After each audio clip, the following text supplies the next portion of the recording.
We're here with Embrace the End. Introduce yourselves, please. I'm Bart, and I play the drums. I'm Jesse, I sing, scream, whatever, something like that. You're a band for how long? 8 years. Yeah, since 2000, I believe. I wasn't in the band in 2000. I'm sorry to hear that. Yeah, me too. It's okay. He actually wasn't in the band when he first started. I wasn't allowed to be. I was a permanent fill-in. He was in another band that we were close friends with, and they were scared because we kept stealing all their members. So like we had to tell him like he's not in the band, he's just filling in. And then now he's the only singer. So what happened? So what's this band who were pilfered numerous times? Oh, it was my old band, Beneath the Ashes. I played guitar in it. I don't know, we never did much. Shitty band. Some shitty NorCal band. Shitty NorCal band. Pat, exactly. also, the dual singer thing was him and Pat from Counting Hallways to the Left. They both were the singers, but he actually played guitar in Beneath the Ashes. So he stepped up now. He's the front man, so Yep. he was hoping for more ladies, I guess. That's my main objective. How is this plan of yours been working out so far? Not so well. Not so well, unfortunately. I think I'm in the wrong type of music. Even with the little 70s and the hip beard and... I think it just scares them. I think our demographic is, 16-year-old girls, and it's just 70s porn doesn't do it for them. Time to change your look. I know. I need a new stylist. You know any? I don't know, every other band from California maybe? There you go, huh? But yeah. Yep. So I guess this is a plug to go to your merch. indiemerch.com or indiemerchstore.com/embracetheend. Yes, Or just come please. to a show, because that's the best place to get merch, because we've already like wiped our bodily fluids on it, and you can just take home some of the extra fun. Or funk. Either way. Spunk? I didn't want to go that far, but you said it. Maybe a few times. What's this scene you guys are from, for those who are uninitiated? What's the NorCal scene? We've been playing in like Sacramento and the Bay Area for a long time. I think some of the old... When I first started going to shows, it was Mikey Hood from the Hoods. He was putting on all the local Sacramento shows. In the Bay Area, there was Sammy. He was in a band called All Bets Off, Sammy the Make. He had a venue called the Bomb Shelter, and then there was Club Cocadree.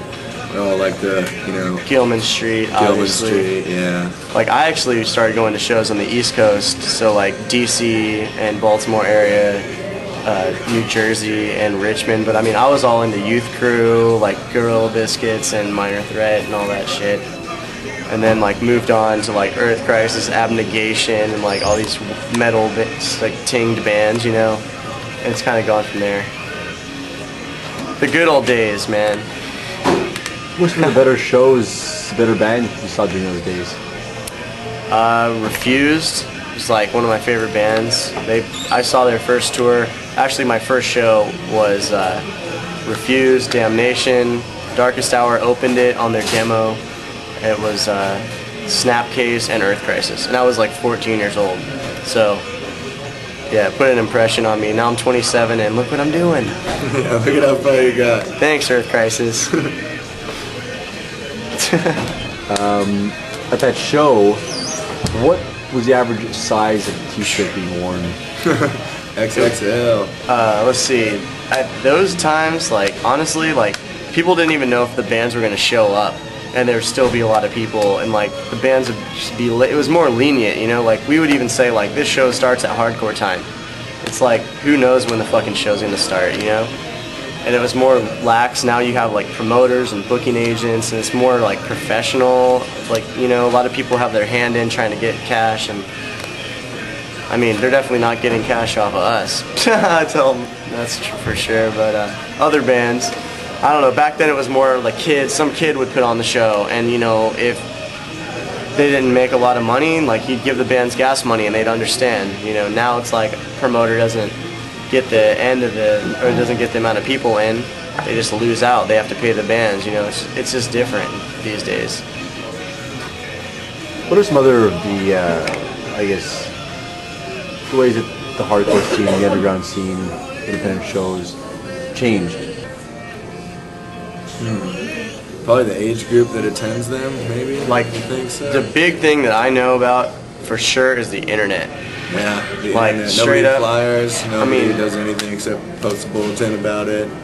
Yeah, back in the Unfortunately, day, MySpace. I mean, is hardcore. I don't know. I think back, you know, in the early 90s, like up till the 2000s, like a lot of people, like, say they weren't in a band, they would make a zine and go print it themselves, or, you know, go to Kinko's and maybe just print and leave, you know, try to like make zines like in the DIY type of way.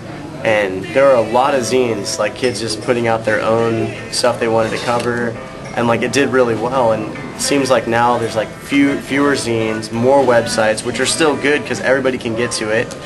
But to me, it just seemed like in those times it was more hands-on. Like if a show came to town, like the kids were ready for that show and they were hungry for that show.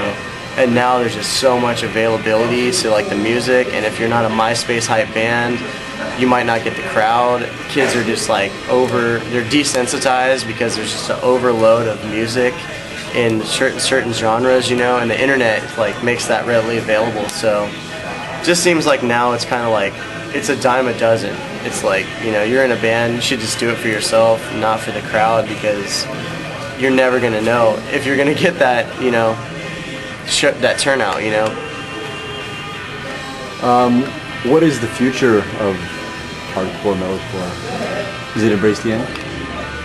I wouldn't say so. I mean, we're just doing what we do. I mean, I think there's definitely like crazy ass bands that I would call the future of things. For example?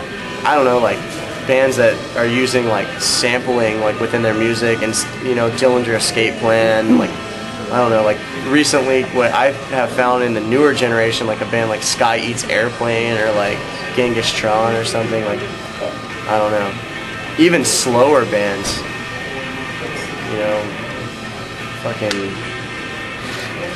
I don't know what the future of hard. Ion Dissonance, they're from Montreal. Yeah, for sure, definitely. That'd be pretty much. They're pretty progressive, I would say. I mean, really, like even older guys like Meshuggah that have been doing it for a long time, like you can't really touch that, to me, as far as like rhythmic playing and just being a good musician. They're machines though. That's robot music for Robot- robots. robot I don't really, doesn't do it for me. Too human. Yeah. I need some little bit more emotion. But I think even Despised Icon, you know, even being in Montreal, like those guys have made a huge splash like over in the US, and like I think that's like a future of hardcore too. Especially they're on Century Media, they're fusing death metal, grind, I mean, you know, with hardcore, and they really have like that hardcore element. Any political viewpoints that you guys want to, I guess, promote, or any things you want to tell the kids to check out? I just say that a lot more kids should be kind of responsible, or be a little bit more aware of everything, the impact that everything they do makes, like the products you buy, you know, the way you live your life, your diet. I mean, every little thing makes a difference, you know, and people are kind of just unaware of just kind of, you know, everything's a lost cause. I mean, it's true to a degree, but everything you do does make a difference, and people just need to be more aware of what, you know, the impact they make. Because I think too, it's like somebody might think like, oh, like, you know, what's an individual gonna do? But I mean, throughout time, it's been proven that when one individual bands with many other individuals that have the same point, then they can actually make a change instead of just saying, oh, what can I do? Why should I even worry about it?